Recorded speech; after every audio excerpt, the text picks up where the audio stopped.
To combine videos on a Mac, open QuickTime, select File, and then Open File. Choose one of the videos you'd like to combine. You will add the rest later in the process.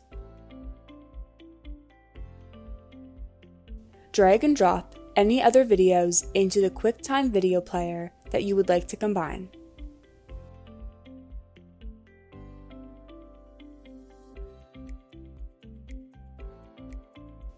You can then click and drag individual clips to reorganize them.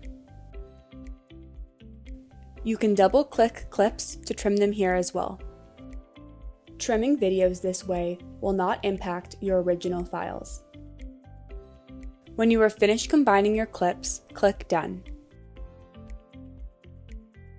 When you are ready to save your video, select the red X in the top left corner. You can name your video, choose where it will be saved, and then select Save.